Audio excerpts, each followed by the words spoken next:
Hi, Veno here. This video is about why I think you should play Last Epoch. There are many reasons why I think you should play it, but we'll go over 10 of them that I think are most important. So, I'm a ARPG player. I play Path of Exile mostly. I love it, and I also played some Diablo 4 lately. And now I have been playing Last Epoch, and I think it's a great game. And these are the 10 reasons I think you should play Last Epoch. So the first one, I think it's, in my opinion, it's better than Diablo 4. I played Diablo and I don't really enjoyed it. The mechanics are very nice, the gameplay feels very good, but I didn't like the end game. It was quite boring for me. It's not as interesting as Path of Exile, for example, and this is only my opinion. So overall, after playing Last Epoch, I got to play more Last Epoch than Diablo because it was much more interesting for me, and also the builds and how you build around your character. I think you have more interesting things in Last Epoch, but that's only my opinion. Maybe for others it's not like this. So this is the best reason if you are looking for another game.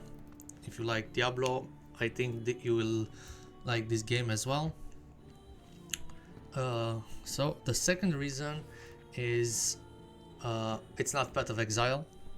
So this for you could be a reason to play it or not to play it.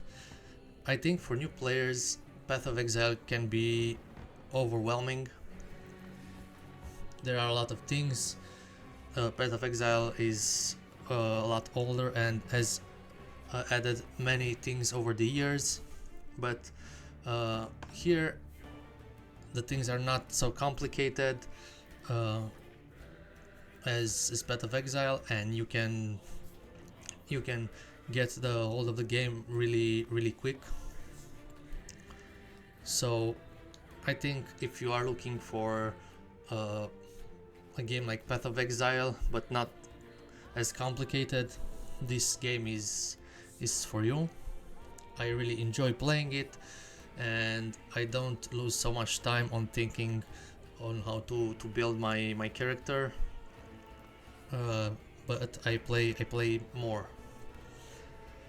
So moving on to the third reason is, even though it's not as complex as Path of Exile, it really keeps the things interesting. You have a lot of things you can do or you can change to make your builds unique and your gameplay as well. Okay, so we'll move to the fourth reason on how you can build.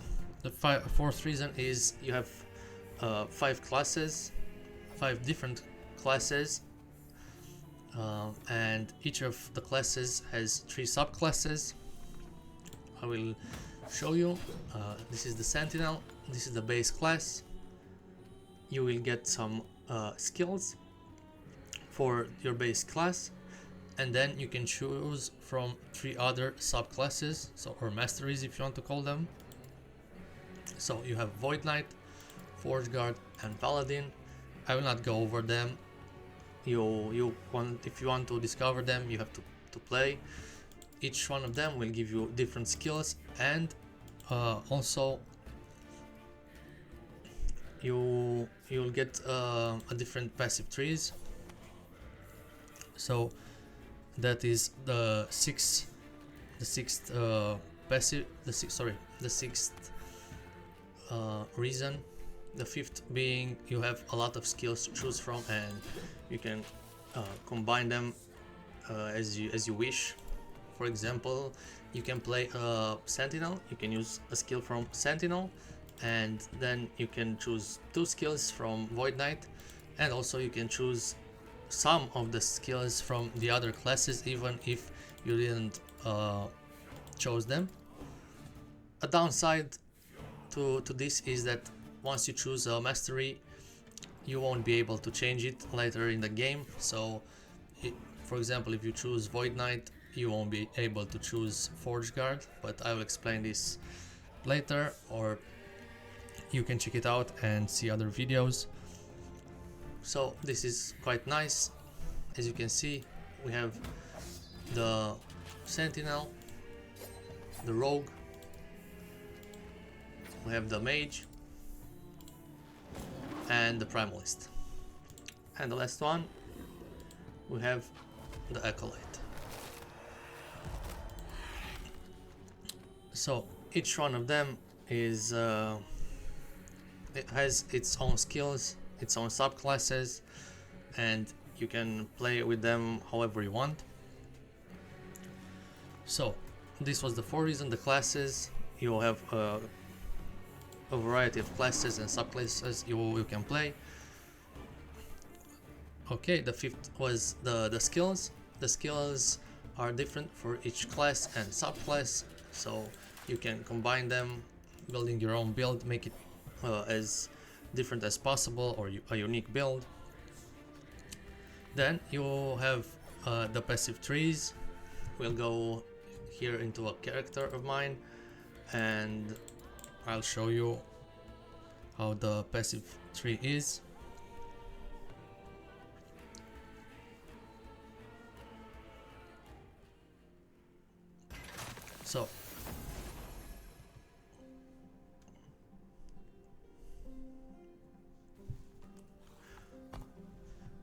So here are all the passives. You'll have the main class, the Sentinel, and you have different points where you can put your different nodes where you can put your points. Every point does something different, and some of the points are connected to the others, so you will only be able to take them if you took the ones before.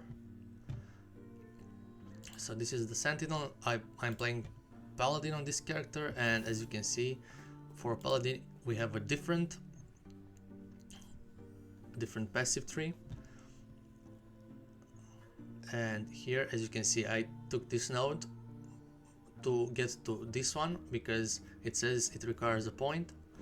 So every point we put in the tree, it will charge this bar here, and will let us get different nodes from each column. So this is one column, the first one, then this is the second one, and to get here we need 1, 2, 3, 4, 5 points. So we need to put 5 points here to get to the second column, and so on to the third until the last one. But for example, to be able to put some passive points here, we have to take at least one point. As you can see, it says here requires 1 point.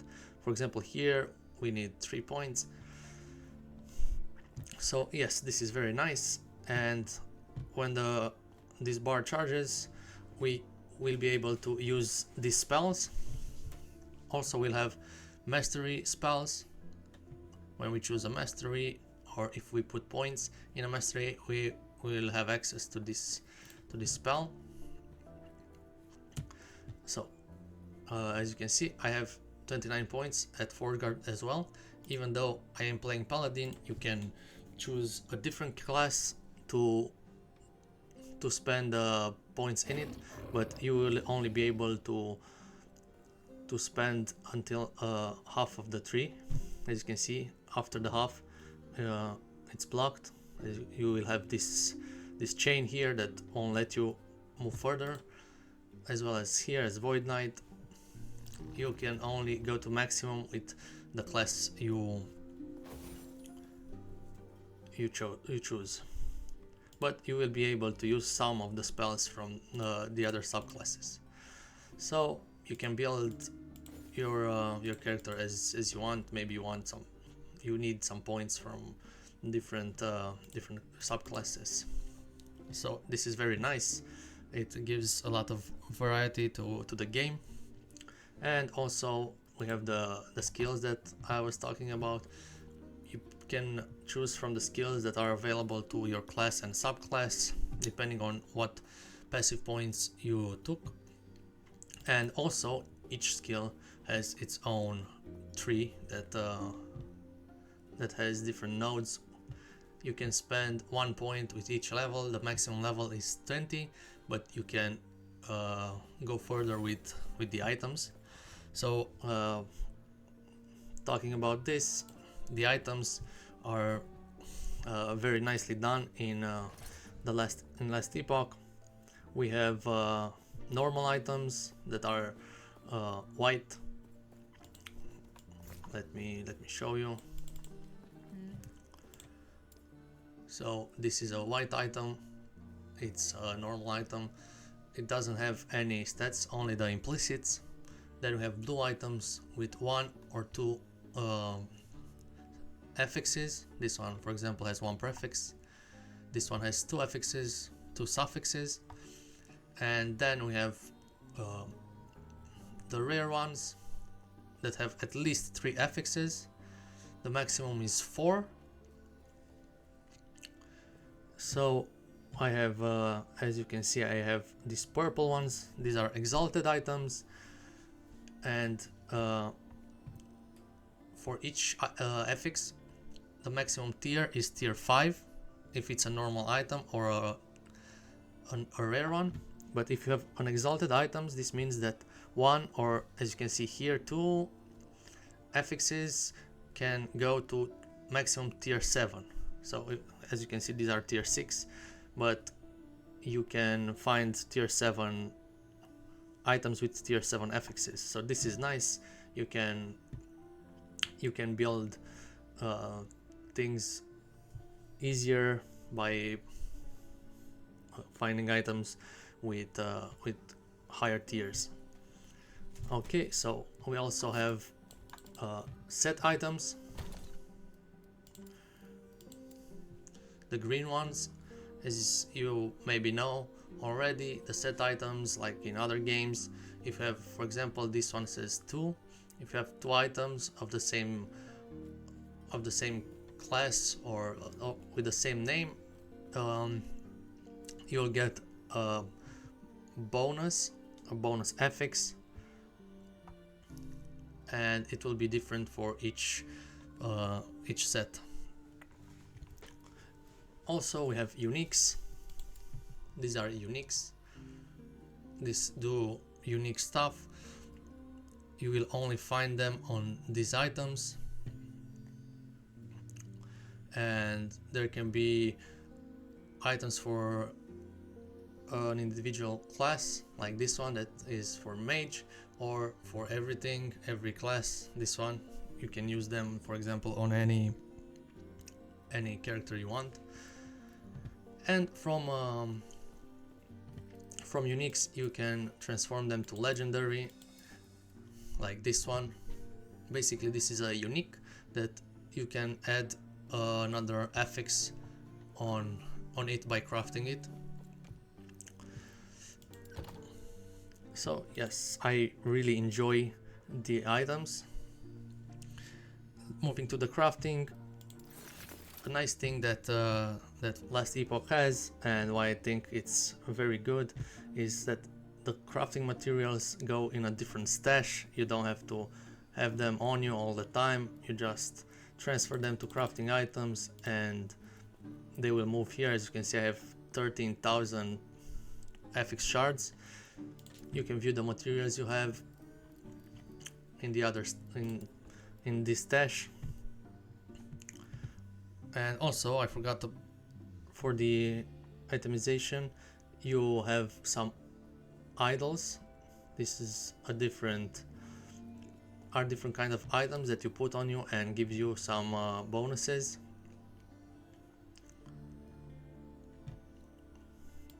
And this was the 8th reason, I guess. The crafting.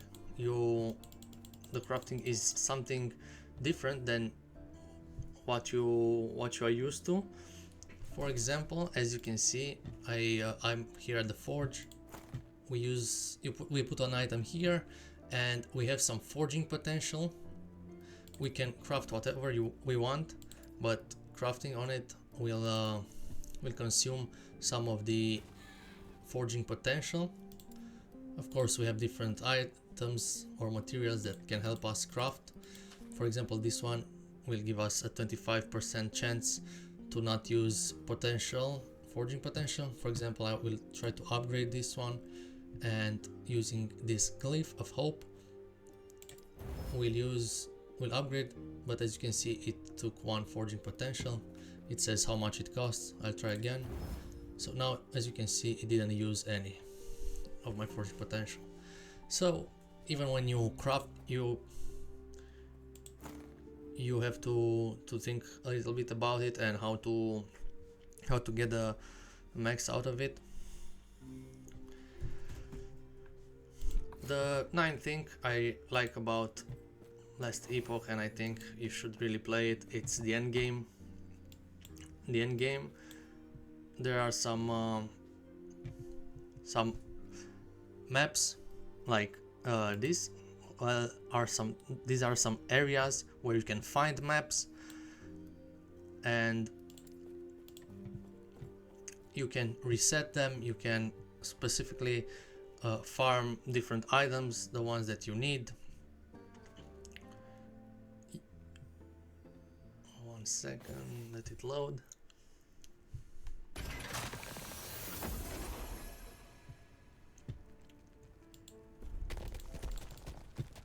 So when you go to an area like this one, for example, here it shows you what are the echo rewards. So we'll get swords, axes, maces, daggers, and polearms, so melee weapons. And then each echo is like a map. You go there and you kill monsters until you fulfill your objective, and then you get the reward that it shows here.